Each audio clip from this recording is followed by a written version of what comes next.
Alrighty, ladies and gentlemen, welcome back once again to Assassin's Creed Origins, as we are continuing our non-combat DLC mode, which is introduced to Assassin's Creed for the first time ever in its history, which is going to be Discovery Tour. Without further ado, we're going to proceed to our next tour, which is going to be the Siege of Alexandria.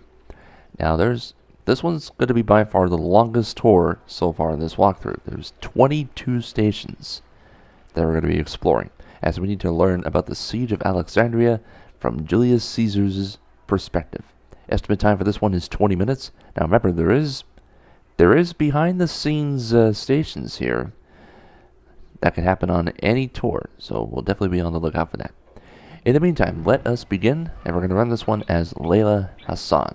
By the way, the previous character we played was William Miles. Okay, let's run it as Layla, and let's get this one underway. Top-down view.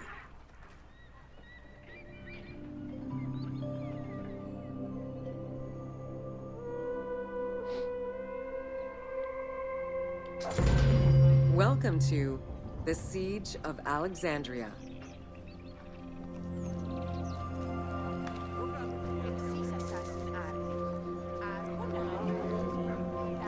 Among the collection of writings attributed to Julius Caesar are his descriptions of the Siege of Alexandria, the Gallic Wars, and the commentaries on the Civil War.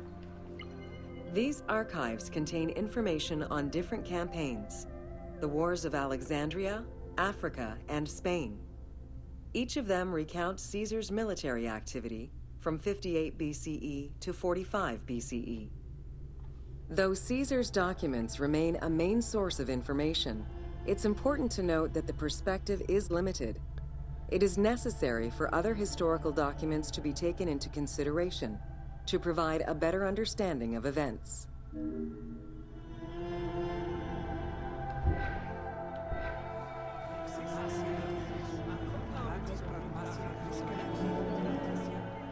The Siege of Alexandria closely relays the events of the Civil War that led up to the event and describes how Caesar was besieged in the palace of the Ptolemies. Other ancient authors have left equally valuable and sometimes contradictory information.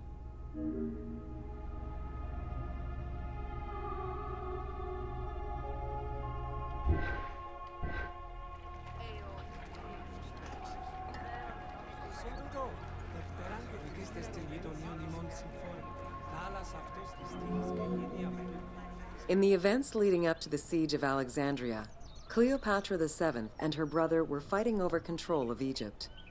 Young King Ptolemy XIII's regent, Pothinus, had firm control over the young pharaoh, and an outmaneuvered Cleopatra soon went into hiding. This set the stage for Pompey's arrival in Alexandria. Having lost his battle against Caesar in 48 BCE, the Roman general turned to his allies, the Egyptians, for safe harbor. But on the advice of Pothinus, Ptolemy XIII had Pompey assassinated in the hopes of earning Caesar's favor. This would turn out to be a most unfortunate decision.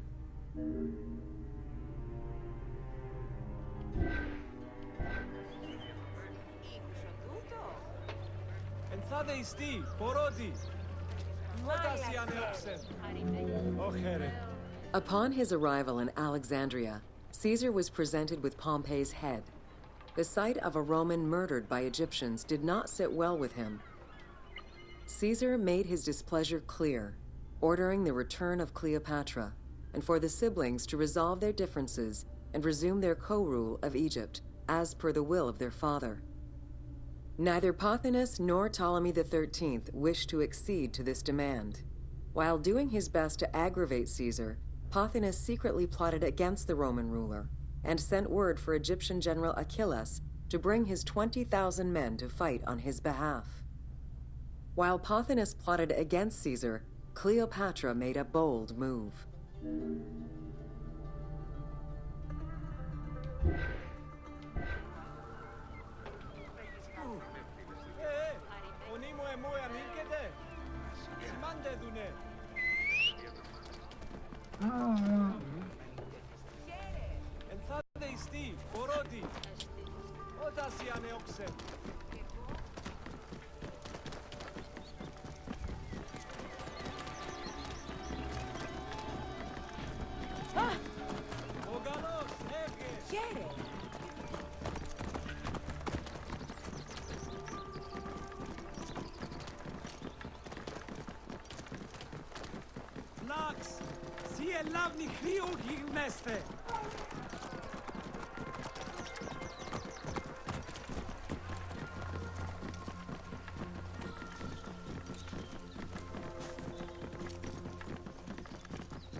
Whoa!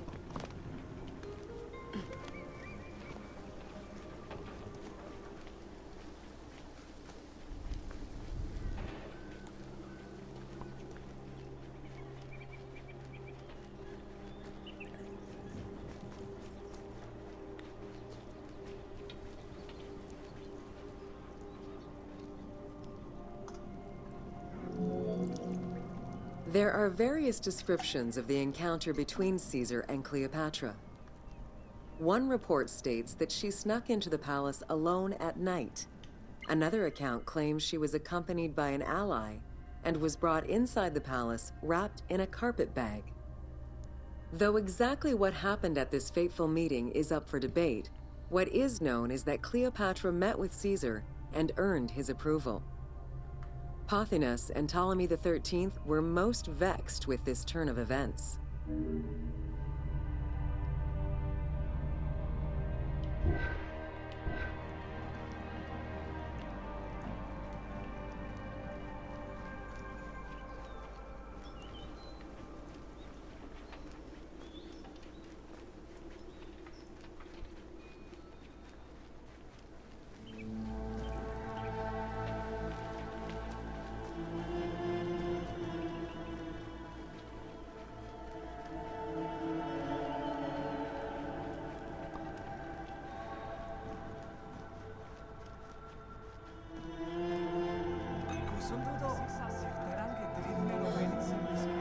With Cleopatra finally present, Caesar chose to act as mediator between the siblings in the hopes of a peaceful resolution.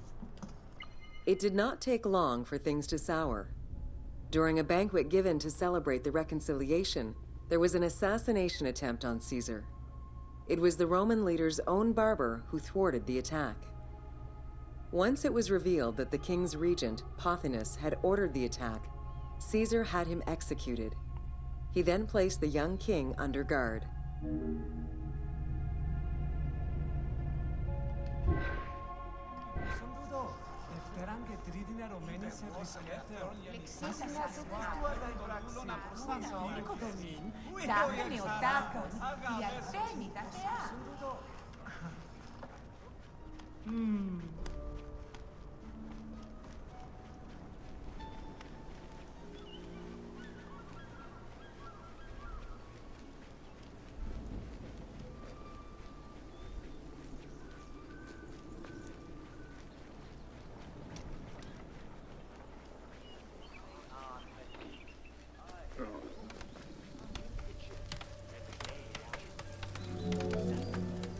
Caught within the palace with roughly 4,000 troops, and with the knowledge that the arrival of enemy forces was imminent, Caesar sent for help from Syria, Rhodes, and Cilicia. He ordered his men to dig a ditch around the palace and build a wall leading to the harbor. This would ensure Caesar's access to the sea. When Egyptian General Achilles arrived in the city with 20,000 men, the battle for Alexandria began.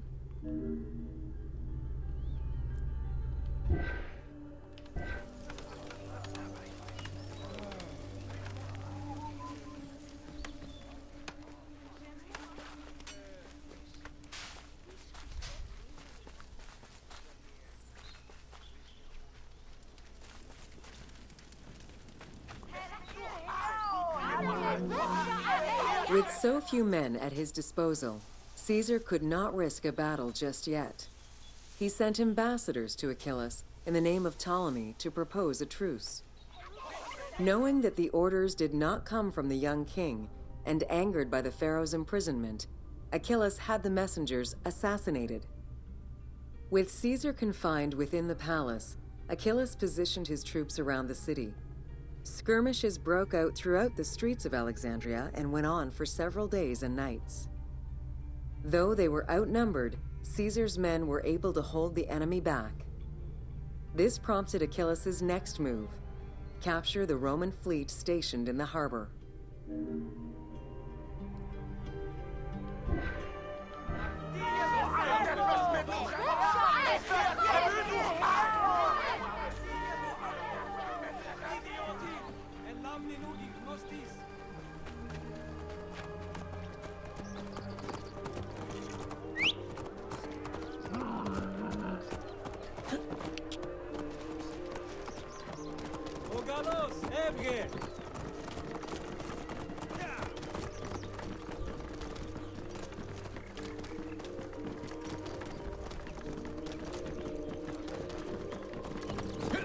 Hales. Amaxa elavnis gagisteos, amelison.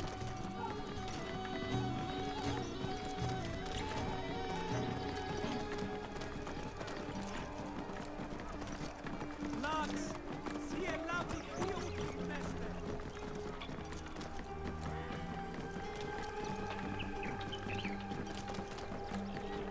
Whoa!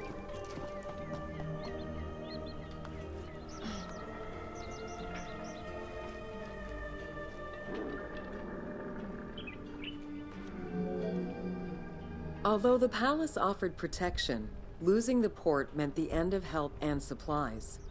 Caesar knew he had to protect the fleet. While he and his troops succeeded in regaining control of the port, he knew it would be impossible to sustain. Caesar ordered the burning of the ships. With passage back to the palace closed off, he headed for the lighthouse of Alexandria.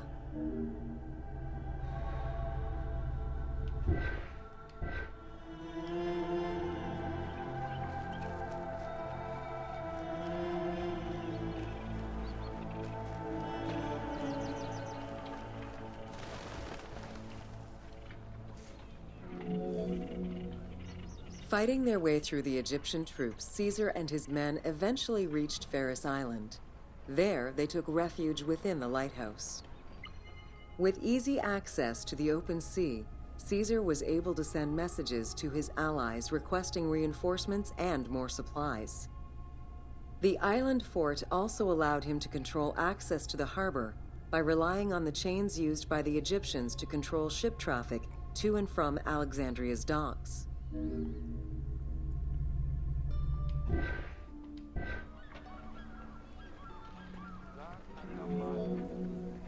The exact chronology of events during the war in Alexandria remain imprecise. Conflicting accounts raise questions as to when, and even if, the Great Library of Alexandria was burned down at all. One account states that during the fighting, docks and warehouses were burned, and this was the fire that spread to the library. In another account, when Achilles cut off the harbor, Caesar had to leave the safety of the palace to defend his ships. As the enemies battled across the port, their arsenals set ships ablaze, and this destruction spread to the library.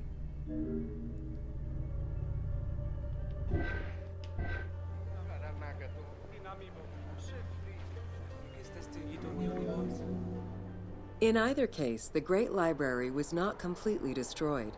Experts point out that its location was too far from the harbor, and much later texts refer to the Great Library as being intact. Warehouses near the harbor contained manuscript copies awaiting export, and it is more likely that these documents were destroyed than the Great Library itself.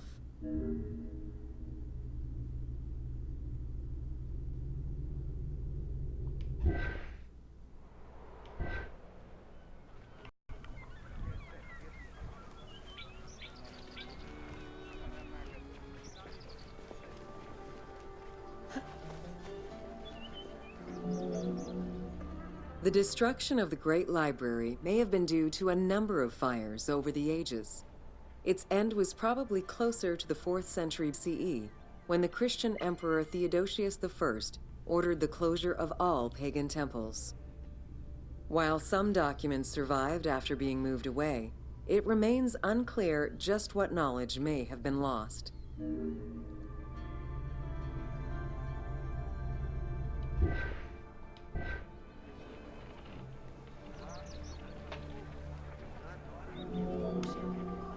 Where there are accounts of Achilles being in control of the battle against Caesar, it appears that instead Cleopatra's sister, siding with her brother, had him killed and put her ally Ganymedes in his place. Ganymedes proved a valuable tactician for the Egyptian side. It was his idea to cut Caesar's access to the harbor, thus trapping Caesar at the palace.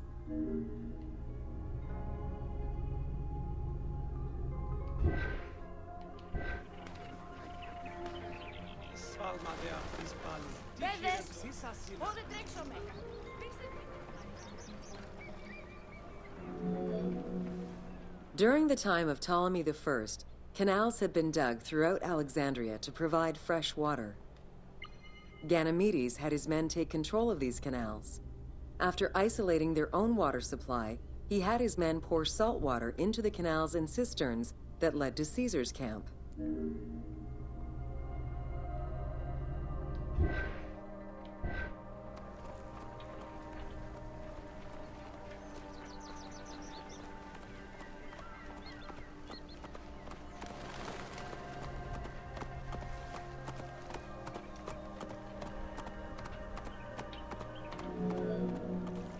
Panic erupted in Caesar's men.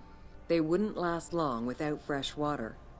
Recognizing that the porous limestone could help them, Caesar and his men dug wells to restore their water supply. Days later, the 37th Legion, comprised of Pompey's soldiers, arrived by ship. Unable to come ashore due to the winds, Caesar risked going out to meet them on the peninsula, Cape Chersonese.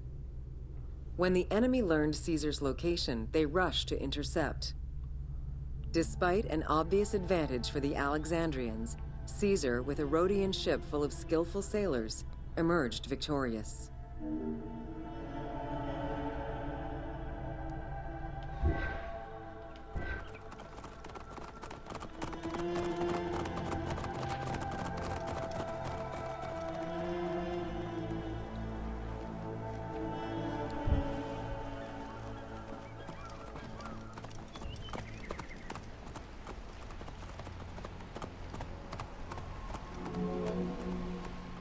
With help from the Allied ships, Caesar's victory enabled him to push the Egyptians back and secure the lighthouse. Gaining control of Pharos Island sent the Alexandrians into the sea and swimming back to the city. However, Caesar's fortification of the island didn't last long. The enemy regrouped and were set to storm the island. Panic-stricken, in spite of Caesar's encouragement, many of his men then fled their posts, either by ship or jumping into the sea.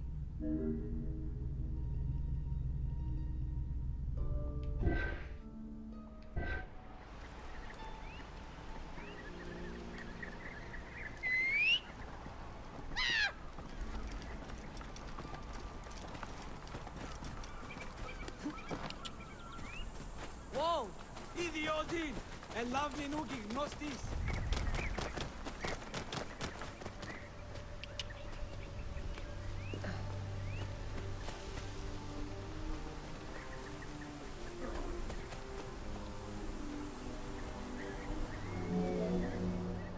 Caesar attempted to retreat, but Port Eunostos' harbor was overrun with enemy ships, preventing escape. Reportedly, Caesar gathered his papers and leapt overboard in an attempt to swim to an Allied ship farther out. Historian Cassius Dio claimed that Caesar would have drowned if he hadn't been able to remove his purple garment. Still, he managed to swim the distance and survive. The Alexandrians recovered the cloak and used it as a trophy to commemorate the Roman debacle.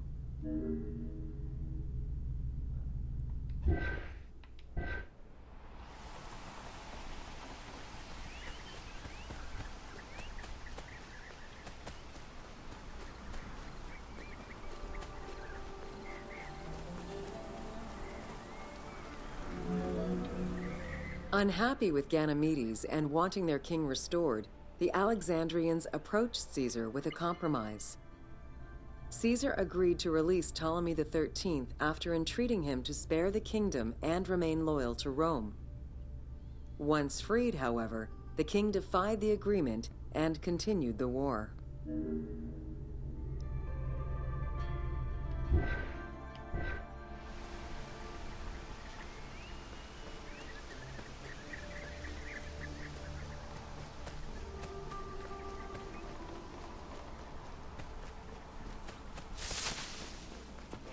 Ogalos, Evge!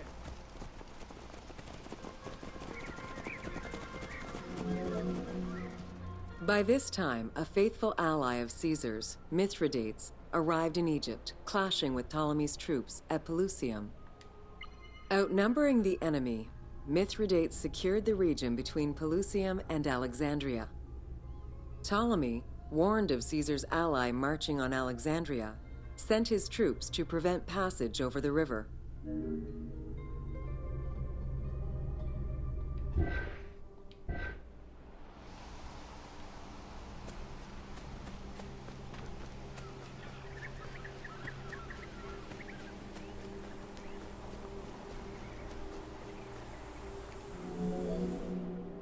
Mithridates warned Caesar in time, and the two groups confronted the armies of Ptolemy in the Delta.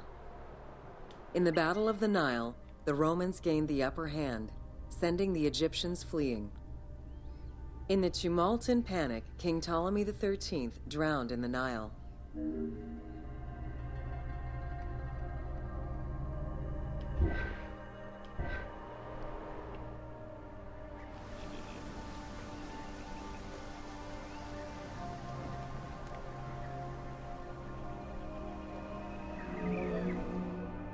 After the siege ended, Cleopatra VII married her younger brother, Ptolemy XIV, enabling her to reign over Egypt until 30 BCE. Under her rule, Alexandria settled into its position within the Roman Empire and eventually surpassed Athens as one of the most important cities in the Roman Empire. Julius Caesar remained in Egypt for a short time. He and Cleopatra would later have a son named Caesarion.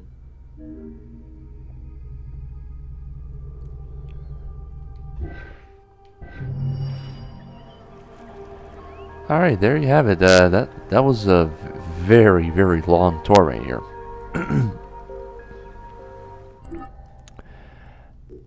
Okay, so the siege of Alexandria is completed. Again, that was our longest tour that we've done so far in this walkthrough. Took a little over 20 minutes to do so, but overall, it was amazing. And again, if you're definitely a history student, definitely watch these videos for sure. You'll definitely learn more about Egypt as we continue on in our walkthrough, which we'll do our next tour next time. So until then, ladies and gentlemen, thank you very much for joining us. We'll be back next time with our next tour from the Discovery Tour non-combat DLC mode walkthrough for Assassin's Creed Origins. Subscribe to the channel for more exciting gameplay content in the future and beyond. Leave a like and a comment in the video section too, and we will see you next time. Take care, everybody.